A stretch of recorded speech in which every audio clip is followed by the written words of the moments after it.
If we look at the greed, we can see that, in fact, we're still able to see the world. When a woman gives or offers something to a monk, the rule is to keep a respectful distance. It is brighter as the moon and brightest. The idea of meditation to me is only to organize. Lift the lotus up high until to the uppermost.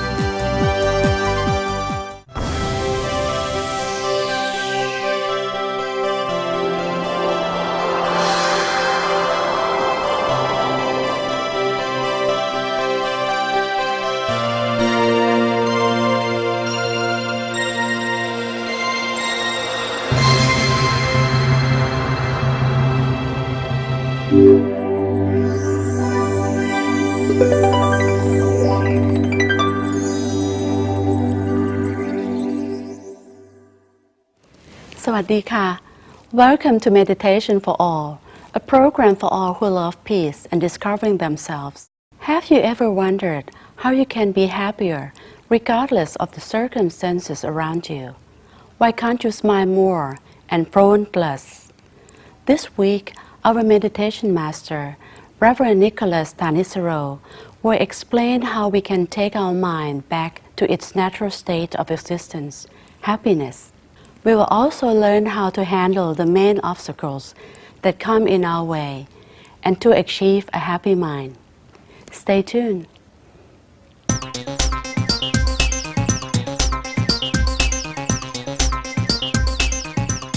Welcome back to our mini-series on Meditation for Beginners. Last week, we've already looked at how we can start to make our mind independent of the ups and downs of the circumstances around us.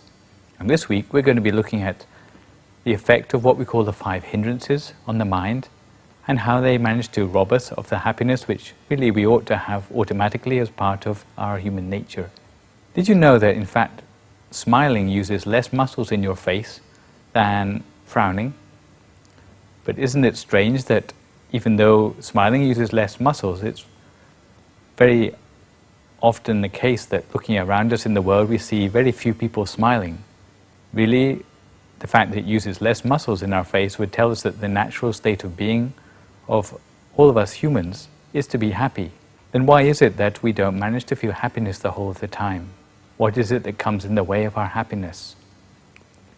Part of this answer will come to us if we start to meditate more, because some of the obstacles which we meet in the course of our meditation practice are exactly the same obstacles as the ones which stop us from feeling the happiness which is our real birthright as a human being.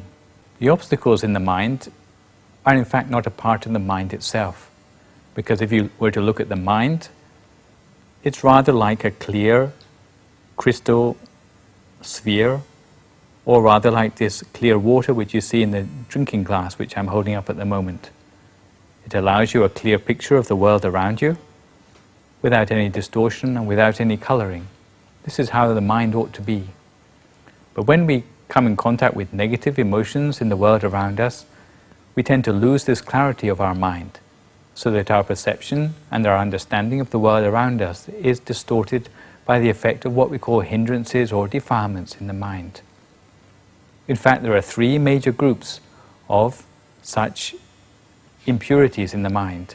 And what I'd like to do today is to introduce you to each one of these in turn, which are greed, hatred, and delusion, each of which have different effects on the mind and different seriousness of the effects on the mind as well. The first one I'd like to talk about today is the effect of greed on the mind. And to demonstrate this, I'm going to put a drop of ink in our beautiful clear mind, and let's see what happens to our perception of the world. Well, what we see happening is that the mind is becoming clouded by a new color. Although there's still some of the clarity left in the mind, what we find is that our perception of the world is starting to be tainted by the greed in the mind itself. If we look at the greed, we can see that in fact we're still able to see the world through the veil of greed in the mind. But if you think about how long it's going to take for all this ink in the water to separate out again, you'll realize that greed has the characteristic of having a very long-term effect in the mind. And this is intuitive to anyone who's suffered from greed or desire in the form of a heartbreak. You know how long that can linger in the mind. When we come to meditate, the way in which greed affects us can sometimes be in a very literal way. If we're thinking about what we're going to have for dinner that day, then it may be greed which is distracting us from our meditation. But in fact, a more subtle form of greed is the greed for results itself in meditation. This can be something which can be a big obstacle for our progress in meditation. The more we want progress, then the less easy it is for us to get progress. If we have too much greed or desire for results in our meditation, often we find that we have tension on our forehead or across our shoulders as a result, just from trying too hard. If you find that you have this in your meditation, then you have to try to relax more, release all the tension in yourself, and to meditate in a less results-orientated way. On the other hand, there are some people who have no desire at all for progress in their meditation, and this can also be a problem when we come to meditate. Some people make no effort or no earnest in their meditation, and what they find is that they let their mind wander without end, something which we call absent-mindedness, where they just allow their thoughts to wander here and there without focusing on the object of their meditation at all. Again, this is counterproductive. It's like having little greed in one's meditation, and this doesn't allow us to meditate very well either. Worse than that, there are those who are so inattentive to their meditation that they can fall asleep altogether. And if you are so lethargic about your meditation, then it's difficult to imagine you making any progress at all.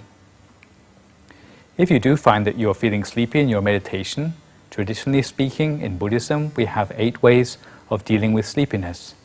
The first way is to make a little bit more effort to concentrate, maybe by repeating the word Samma Arahang to yourself a little faster than usual. Secondly, you might like to think over the meditation techniques which you have learned in the past. If you revise these in your mind, then you'll find it'll wake you up. The third thing is to try explaining the teachings to others. Sometimes making the effort to explain these things to others will help you to wake up more and be more attentive. A fourth thing, if that fails, is to try giving your face and body a good rub with the palm of your hand like this. If you can do that, then it will find that it'll wake you up, perhaps restore you to a little bit more liveliness. If that doesn't work, then maybe you need to stand up, wash your face, drink some water, and maybe have a look at the stars or anything bright which will help you to feel a little bit more awake. If that doesn't work for you, then maybe you have to think of brightness, maybe by thinking of the brightness inside yourself a little bit more, or go to a more bright place where you're going to be shaken out of your lethargy. If that doesn't work for you, maybe you should try walking meditation, the details of which you may find later on in this program. And if all that else fails, then you may actually need a little bit more rest than you've already had. But if you do go down to sleep, don't give up your idea of meditation completely.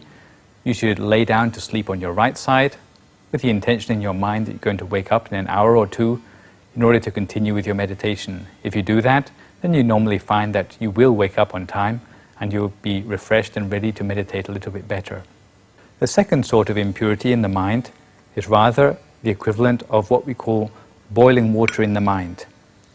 If you imagine here that the bubbles which are flowing up inside the drinking glass here are not coming from the calcium medicine, but from the heat of the water itself boiling over and sizzling inside this glass, then you get a fair idea of what the effect is of hatred or anger in the mind.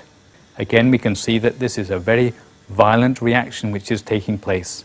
And for as long as it's going on, it's very difficult to find any clarity in the mind at all. This is equivalent to the way in which anger or hatred can affect our thinking. If we're under the influence of anger, there are untold damaging things which we can do under its influence. But yet, as soon as the anger is over, it returns to normal almost as quickly as it started. And this is why sometimes when we've been very angry and we get over our anger, sometimes we couldn't believe how we could have been so angry or have done the things we did when we were angry, because it comes and goes so suddenly. Thus, the characteristic of this defilement in the mind, the defilement of the impurity of anger or hatred, is that it can be very damaging while it's in effect, but we get over it quickly. What sort of anger do we meet up with when we're meditating? Well, of course, it can be because we're angry with something or somebody in the world, but more common than that is anger against the things which we don't like when we're meditating. Things like the pains which we may feel in our legs. If we struggle to fight back against the pain which we're experiencing sitting cross-legged for the first time, often that will be such a distraction in itself that it will cause us to have this stirred up feeling in our mind. What can we do if we find such a thing? Well, if it's to do with pain in your legs, then the best thing is not to try to fight back against it. Try to keep your neutralness of mind, and in that case you'll find that you can allow your mind to simmer down a little bit more. If you have a tendency to anger in your personality, what you may find is that learning the practice of what we call meditation on loving kindness will help you to have a better ability to cope with your anger in a more long-term sense. The last but not least, because it's also a very serious impurity of the mind, is the effect of what we call delusion. And delusion can be compared to something like putting sand or mud in a glass of water. What we see here is that it completely clouds up the mind to a point where the mind has virtually no clarity left at all in order to see clearly in the world. When this happens, you can say it's a very serious way in which the efficiency of the mind deteriorates. For as long as we still have this ignorance in the mind or delusion in the mind, it can be very damaging for us. And if you think about how long it's going to take for this sand to disappear altogether, then I think you'd agree it's also going to be a very long time. So what can we do about this? What appears to be both a very serious and also a very long-term element in the mind. The thing we can do is that we can meditate more by making the mind more tranquil, and gradually we allow the rubbish of the sand to settle out and become a precipitate at the bottom of the glass. When that happens, we start to have a little bit more clarity in the mind, by which we can start to see the world clearly, see the delusions which we have in the mind, and take some action about those things. In the beginning, maybe we're just able to see what we call the defilements of delusion in the mind, but it's still better than not knowing that we don't know. Later on, as we become more adept in our meditation, we can use the meditation itself to actually start to get rid of some of that delusion in the mind. But we have to be able to see it in the first place before we can start to work on it. So we see that, basically speaking, we have three sorts of defilements in the mind: the greed, the hatred, and the delusion. When you come to meditate, normally you find that greed gives rise to 3 of the 5 hindrances of the mind. That is sense desire, or kamacchanta. Also it gives rise to absent-mindedness of the mind, ukkacca kukucca. And it also can give rise to sleepiness of the mind when you have not enough greed. That is tina mitta in the Pali language. As for anger, this gives rise to one of the 5 hindrances, which is vengefulness or bhayapada in the mind. And last but not least, there is the delusion in the mind, which gives rise to doubt, which we call vicikicca in the Pali language. When we are meeting up with doubts in the mind, this means that we have a never-ending set of questions in the mind. And the way we get rid of that in our meditation is to not encourage the questions to go on one after the other. So today we've looked at 3 different sorts of groups of defilements in the mind, and also the 5 hindrances. There's just one more sort of strange experiences which you may come across in the course of your meditation, for those of you who have tried it for yourself, which are experiences like sometimes while we're meditating, suddenly feeling very light or very heavy, feeling as if our body is expanding, or suddenly feeling as if all the bodily hair is standing on end, or sometimes feeling intensely hot or intensely cold, or sometimes even crying. Some people might wonder what category these sort of obstacles will fit into in a meditation, and exactly how to deal with these.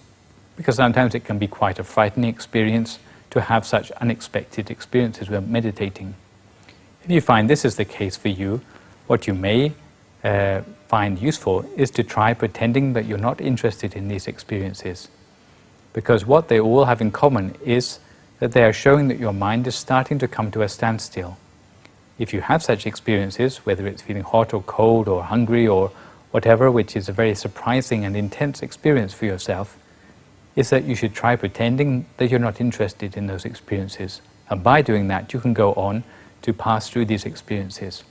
If you suddenly become very interested in these sort of experiences, what you will find is that you never get past those experiences anymore. In fact, they are subtle forms of the delusion, which we talked about in the last group of the defilements of the mind. But in fact, how we deal with them is not by meditating on them, but in fact by pretending we're not interested in them. So hopefully today, as a result of our studies of the 3 different forms of defilements and the 5 different sorts of hindrances, you have a little bit more idea about how to deal with the obstacles which you come up against in the course of your meditation. If you can overcome all 5 of the hindrances, what you will find is that you reach a state of mind which is called one-pointedness of mind. By any other word, we call it the standstill of the mind, which is in fact our real goal in the initial stages of our meditation. So try it and see it for yourself, what sort of obstacles you come across in your meditation. Try to deal with them in the appropriate way already mentioned, and hopefully you'll find that you can make progress without end in your meditation. So in the meantime, try to keep up your meditation every day and free your mind of worries, fit meditation into your daily routine, be observant, and hopefully you can put into practice all the things which I have been talking about today. So see you next week.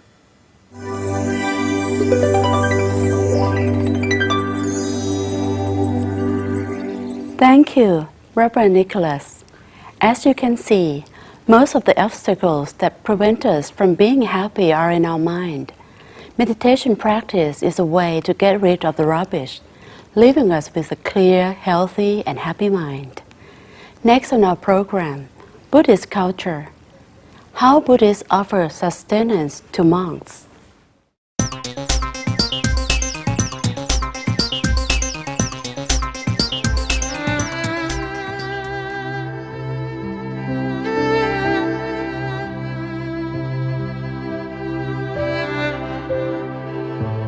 Chastity and propriety.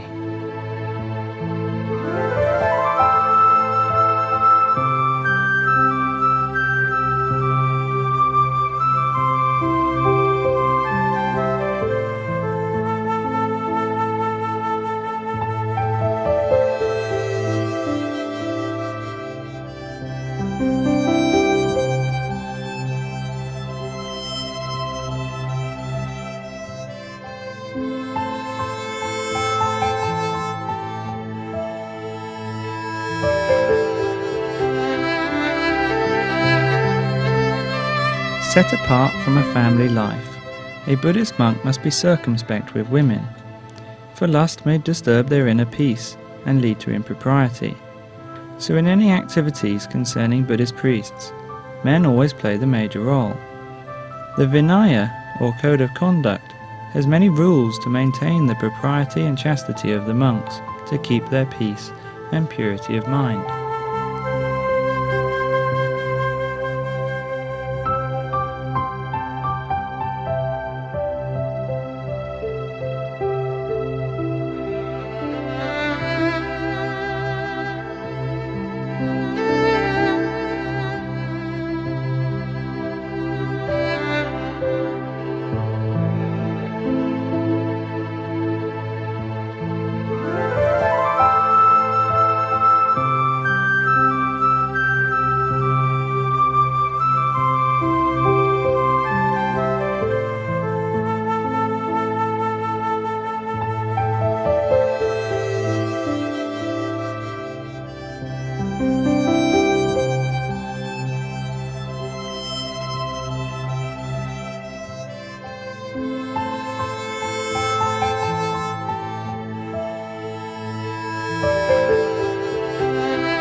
To parkain, or make an offering to a monk, requires both hands.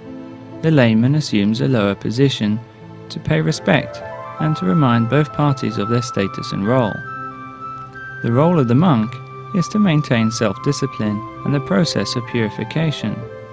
The layman and woman are in a supporting role, and by following these customs, ease the monk's task.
When a woman gives or offers something to a monk, the rule is to keep a respectful distance. The monk carries a cotton sheet to lay down, upon which the offering is then placed. This ensures this distance is kept. Touching a woman is prohibited for Buddhist monks in Thailand.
Offering food to monks is a very common practice in a Buddhist society like Thailand.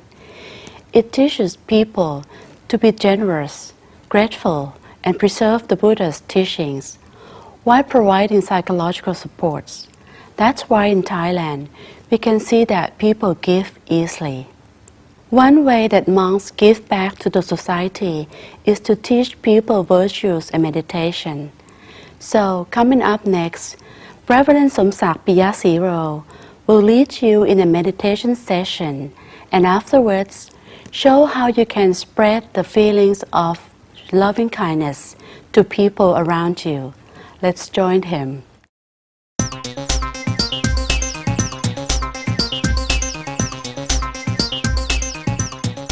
Welcome everyone again to this peaceful meditation session.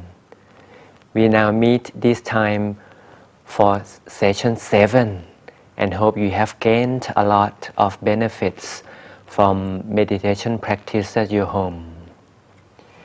Now we go in even more details about meditation. For new attendants, don't worry, we will review for a few minutes about the concept in really basic about the turning point. If it is the first time you hear of this turning point, it is easy. Turning point is the point where the in-breath turns to be the out-breath. This is a turning point of the wind, your breathing. Let's try. Suppose we breathe in deeply and then inside the body, that would be the turning point when and where the inhale turns exhale. See, try again. Right, inside the stomach, that turning point is now fixed in the awareness to do the meditation.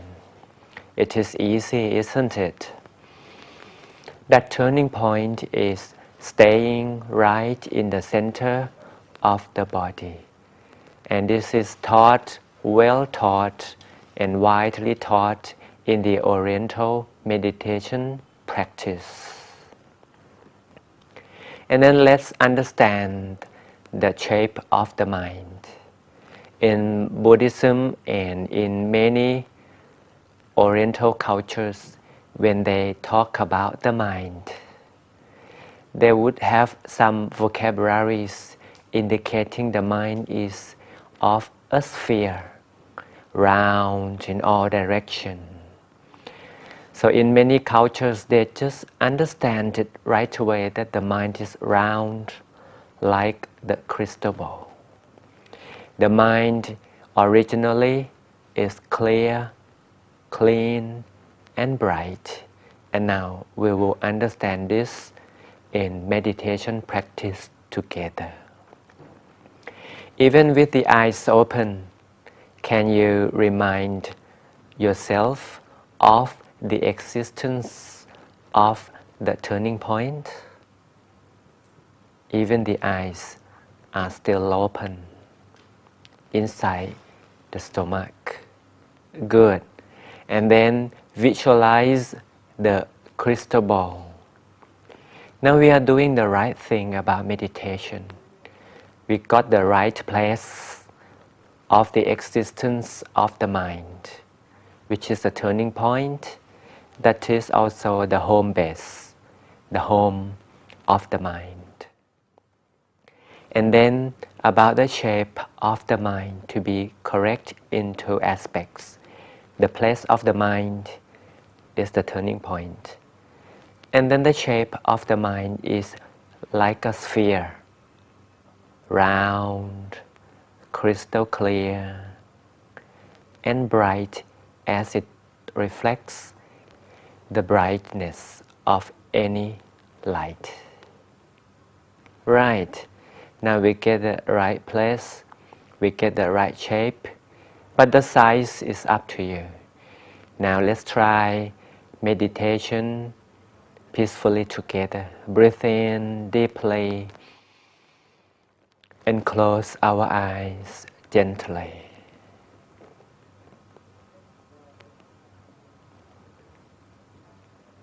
Stay in the process of the breathing at the turning point.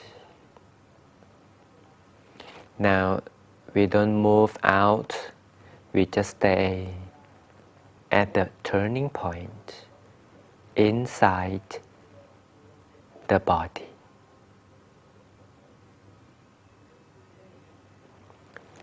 Let the stream of relaxation floods from inside. Let the stream of relaxation floods out from the center of the body until the whole body is full of relaxation.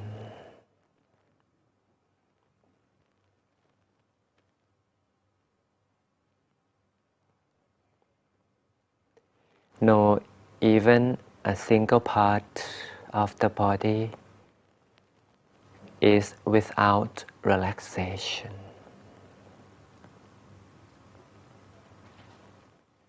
Relaxation covers all parts of the body. Relaxation gets absorbed by the mind as well. So the mind is now flooded with relaxation also. Both mind and body are well relaxed. And the mind is even more peaceful, more and more quiet and peaceful as every second goes on. Be calm in the process of centering at the very center of the body.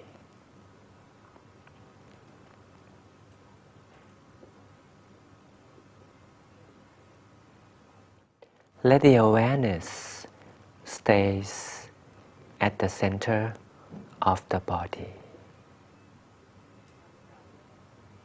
As we have learned, the shape of the mind is round in all the three dimensions.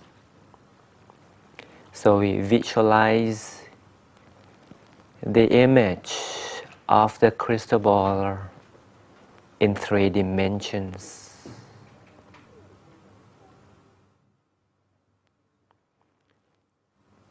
The vision appears as a sphere, crystal clear, like diamond,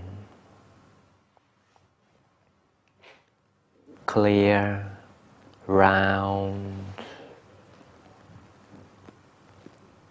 in the center of the body. Let the mind touch. To touch is not physical touching. To touch is to blend, to get blended into the form of the sphere. Let the mind blend well with the form of the crystal sphere.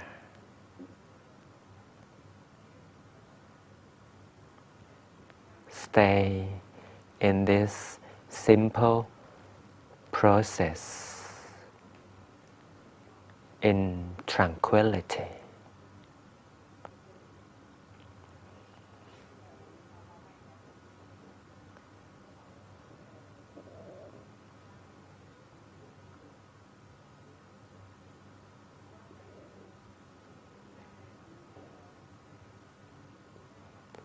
Remind ourselves of the existence of our real self inside the center.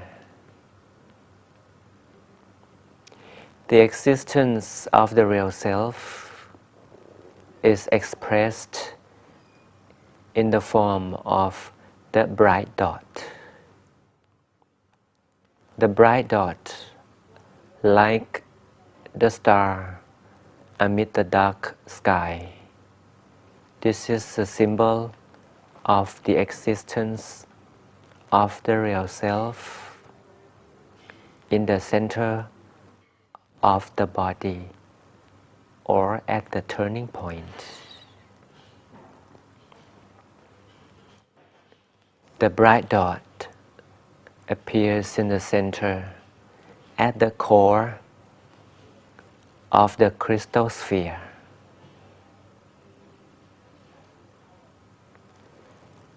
The sphere lies in the center of the body,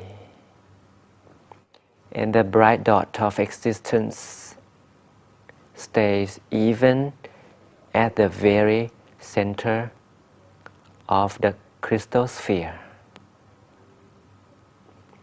That would be easy enough to combine the two at the center. For those comfortable with the vision, just go ahead with the crystal ball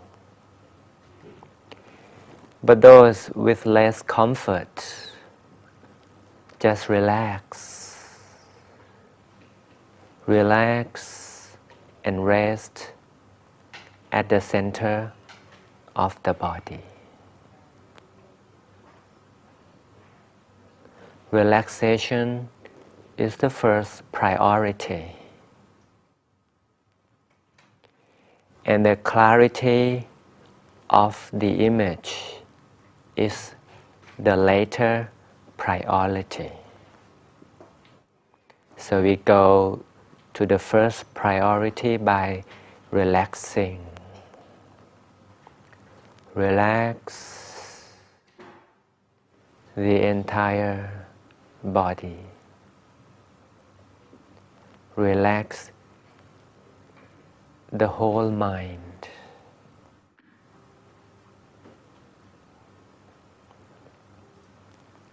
And remind of the existence of the bright dot at the core of the crystal sphere.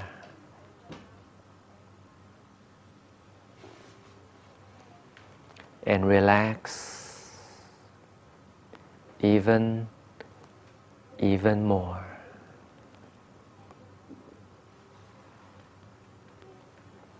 And remind of the bright dot inside the crystal ball.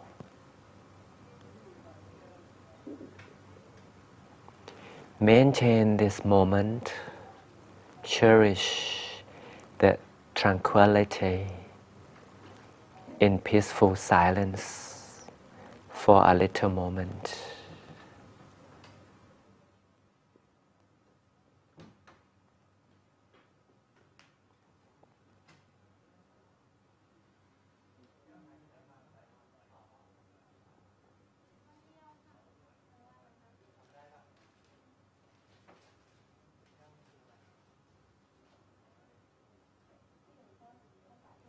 Maintain the contact between the mind and the center bright dot. This is to touch, is to blend the quality of the brightness into the quality of the mind. We blend the mind and the bright dot, brightness together.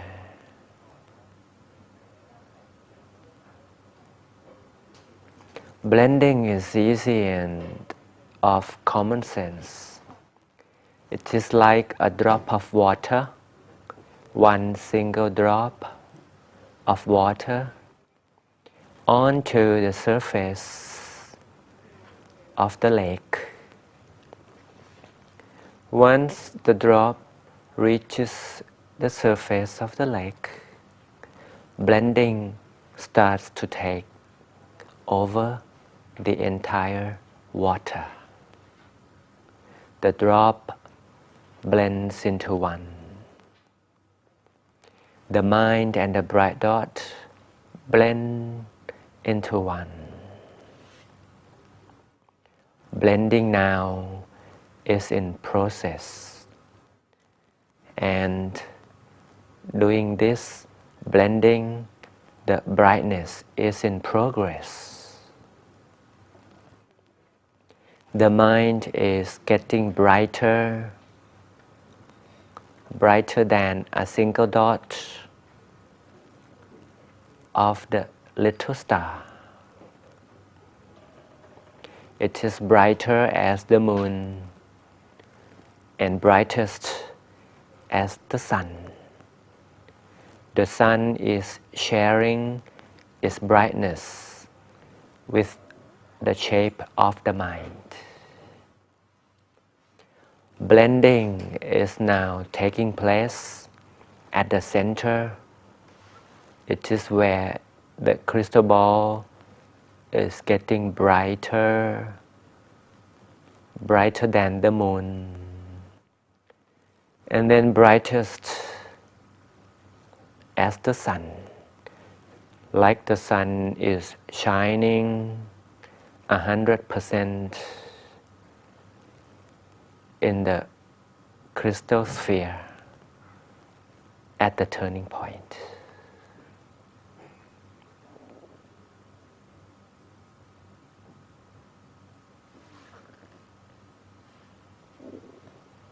So we get the absorption of the bright light by blending the mind and the bright sun.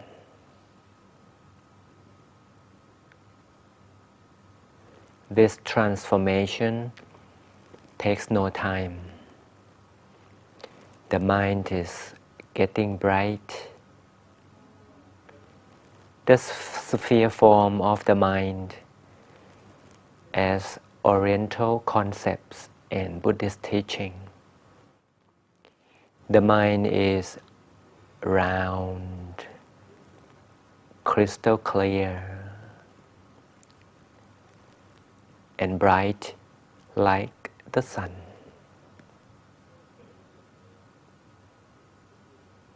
Remind of this happening. Remind of this appearance always, as often as we can.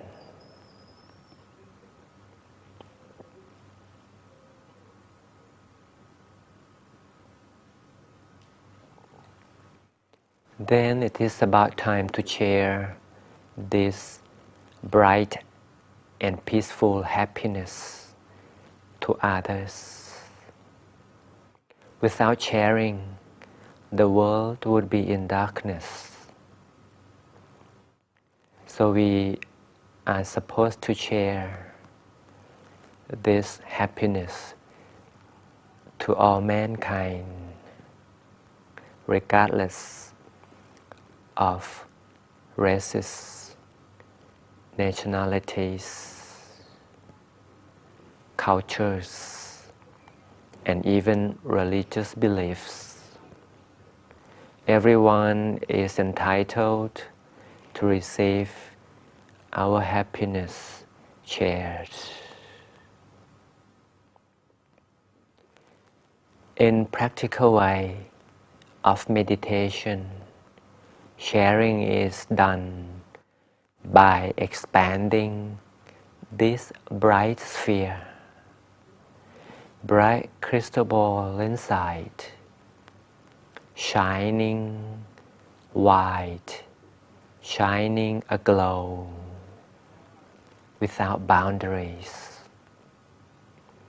We expand the sphere of brightness, including good wishes, including pure happiness, without discrimination, to all human beings and all other beings. Let the expansion of the bright light go on and on automatically, without managing at all. Bright light expand endlessly while the mind focuses at the brightest dot in the center of the body. Let sharing go on and on, far and wide, endlessly, endlessly.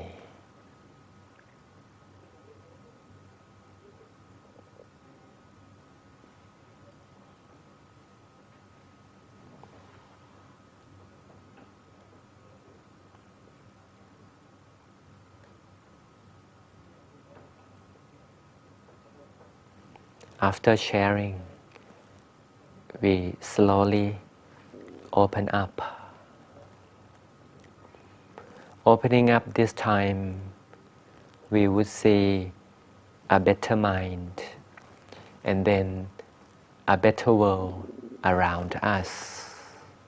We can look around and see the better world after meditation and happiness sharing. Congratulations with this meditation session. And next time, if you don't miss the session, the class, I would explain why we should visualize the meditation, the rationale behind this visualization. See you next time. Bye-bye.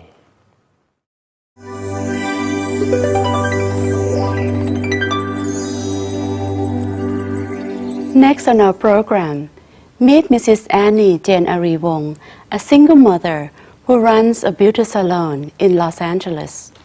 Mrs. Annie once thought money was everything, that it could change her life, but when she was introduced to meditation 9 years ago, she found that meditation could and did change her life for the better. Now she put peace and happiness before money and is living a much healthier and happier life. So let's meet Mrs. Annie and hear how meditation helped her cope with business and family demands.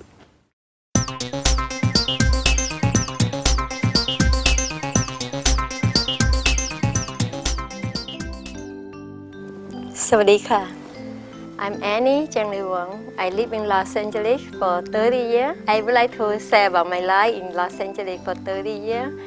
The first 20 years I live here, I have so many kind of business. My life is so stressful, and I felt up and down all the time because my mind wasn't balanced. So I failed so many business. So after that, I opened last business, the beauty salon. One of my friends, they recommend me go to meditation. Then I said, try. I said, oh my God, I feel so peace. I said, this is the one I find. The beginning, I just do it for 15 minutes. After that, I do it for 20, 30, up to an hour and 2 hours. You know what happened? I changed my life. I never know what I needed. I thought the money can change my life, but it's not. The money, they will come and go because I lost my money. That's why I know I have peace. Then the money come after. So now I would like to share my inner peace. Everybody in the Los Angeles is a big city. Everybody looking for money. I know that. Now the money is second. I do meditation. Like if you have meditation, you have pure energy and positive energy. The money, everything will come to you, and your life is so happy and so peaceful. And I handle my job better. I have my salon, you know. Everybody come here, they cannot work. They want me to do it by the way because everybody on a hurry. They cannot sit down for 5 minutes. They think of 5 minutes like 1 hour, something like that. I'm a single parent. I have my daughter. I have to take care of my daughter, support my daughter, go to college, you know. After then, I take my daughter go to meditation together. She about 12 years or less time. Before I so worried about my daughter, oh, she's gonna be finished college or not because the Los Angeles life is so. After then, I meditate. I told my daughter that you don't have to look for money no more. You come to meditation with me and you feel better. My daughter listened to me. I'm so happy, and we go meditation together. Now almost 9 years. So I feel like this has changed my life. I would like to share the peace of me to everybody is there. It's free if you listen. This is easy, but a lot of people think, oh no, I cannot do it. I think you have to start today. Like you saving the money in the bank, you know, you start today, you cannot base it tomorrow. 5 minutes, 10 minutes a day, you know, like you save the peace in your body. In a minute, you save your peace, act up every day, and you get a very pure energy. You can handle any business, any job on your hand. But when you doesn't have a peace, you might lose the job. You know, a lot of competition in the Los Angeles is whole world. They need help. My life is so hard. In the 20 years, I've been sick about the last 10 years. I have kidney problem, high blood pressure, and anemia. So many things happened to me. The doctor said I cannot live long. Every few years I have to die or something like that. And I feel myself, oh no, I have a positive energy. I said no. I talk to myself and I find the meditation. I cannot eat any pill. The doctor give it to me. Western pill is not for me. So now I take care of myself. Meditation is better than organic food. But if you can eat organic food, this is the good thing for you. Meditation is your like a body and mind. Your mind very balanced and your positive energy.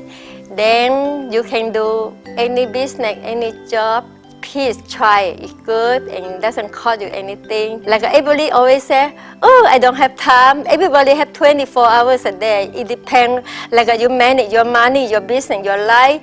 Have you seen a lot of people have $1 million because they know how to manage? You can do it. I do it because I eat only 2 meals a day, morning, afternoon. I don't want to eat a lot of food and make my body look fast, you know.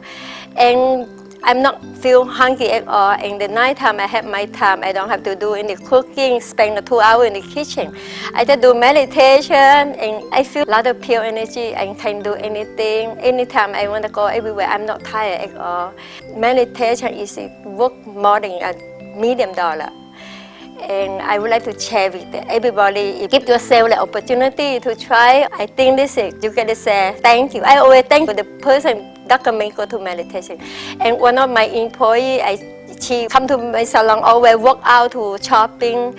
One day I said, you have to meditation. Her name is Elaine. One day after 2 years, I said, oh Annie, I have to bring you a flower to give you. So thank you to go to meditation. She meditation and she sees some inside and she says she's so happy and she's changed her life. I would like to share my piece with everybody if they have like to learn. A lot of people in the Los Angeles, all the money you make, you know what happened? You pay with the rent, the food, everything you gone, and what happened?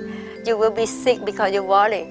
And if you not worry anything, your body become healthy and wealthy. Your mind get balanced and you not get sick. I would like to share. I have my good life and I travel a lot. I go to everywhere, I have a meditation card, I will go there because I would like to go everywhere if they need me to share on my piece. I say, I can do it, you can do it because it doesn't cost you anything and you don't say you don't have time. Everybody have 24 hours, same. So I manage my time. The time is the money. Everybody worry, oh, I don't have time. I have to work 2 jobs, 3 jobs. A lot of people work 2 jobs. When you're on the business, you might have a 16 hours working. I know one lawyer, they work 12 hours, the meditation. Before he said he worked 8 hours, he's so straight. Now he 8 to 12 hours. He said, oh my God, this is good. Even the lawyer, the doctor, they do meditation. You can make more money and you not get stressed out. If you like to know about the meditation, where you can get it, I learned from the Lee MC. You can turn on the website also. You can go to learn from Azusa. I would like to tell you the technique to meditate. It's so easy, you know. You don't have to do anything. You just sit and quiet and you close your eye. And this is the technique is from Dhammakaya Meditation Center. Put your mind, your center on your body, that's all. You know, and just close your eyes a little bit, like 90%. And you don't have to think anything else. Put your mind your inside because you don't have to go too far for your pick. Everything inside. So I hope you can understand me as document about the meditation. Okay. Thank you so much. สวัสดีค่ะ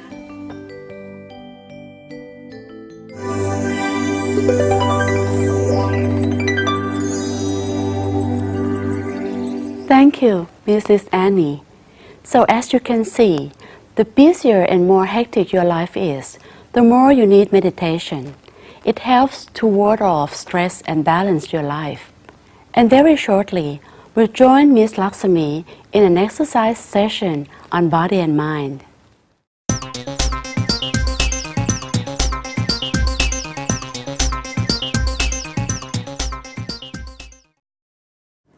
Sawadika, dear audience.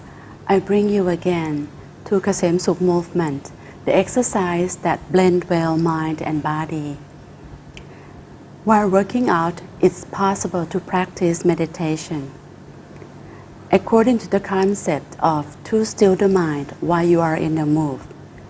And surely once again, please meet Kun Laksami, the consultant of the program. Sawadika. สวัสดีค่ะคุณวิชุดาค่ะ The sixth posture is called the lotus. It is the combination of 2 applied respectful posture. One is for layperson, the other is for paying respect to the king I see. in Thai classical dance pattern. And Kun Kasem Suk, who created this program, told that she created the lotus posture first, then she combined this posture to the others. Oh, so do you mean that each posture has been modified from Thai classical dancing? Yes. Oh, so it's very interesting. So let's come to see the 6 posture all together. It's non-cram demonstration, right? Starting with preparation posture.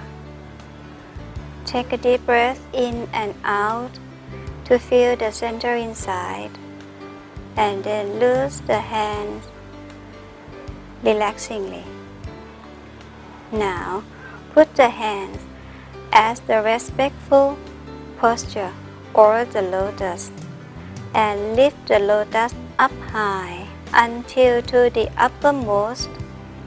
Open the arms and fold the body half to the front to feel your center again.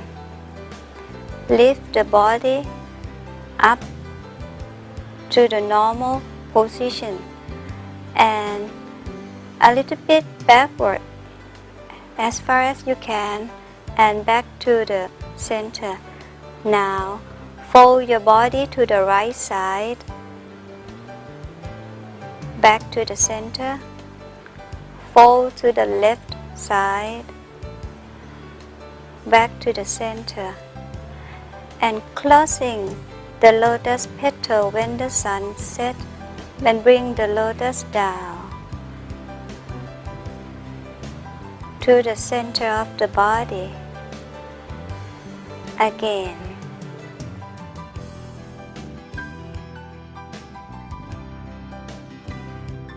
And always remind of the center inside while moving.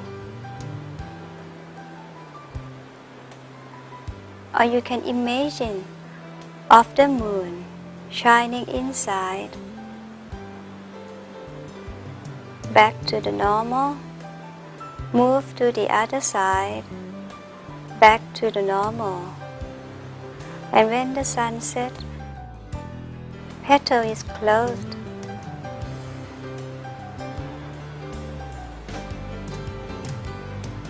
Come back to standing position. Stand still with peace for a few seconds.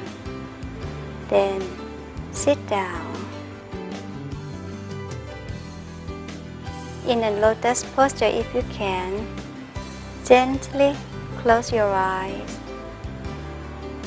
And being with peace, or you can meditate as long as you feel like it's okay. Do you think that this one seems to be less simple than before? Yes, but this posture is very beneficial to almost every part of the body. Oh, Similar to the uplift of the lotus towards the sun and swing along with the wind. I see. Kun Kasem Suk suggests that along with performing this movement, one should imagine oneself like the lotus approaching the sunlight Oh, and bloom and swing along with the wind and closing of the petal calmly when the sun sets. oh, Just like putting one's mind back inside the body, one will gain inner peace amazingly. oh, it seems to be very impressive when you try this lotus posture.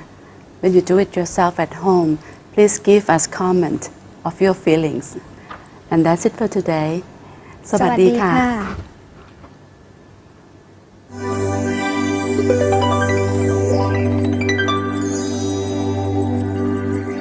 Thank you for watching Meditation for All. We hope you enjoyed watching our program, and we love to hear from you. Please email us your comments to meditationforall@hotmail.com. Have a great week and see you again next time. สวัสดีค่ะ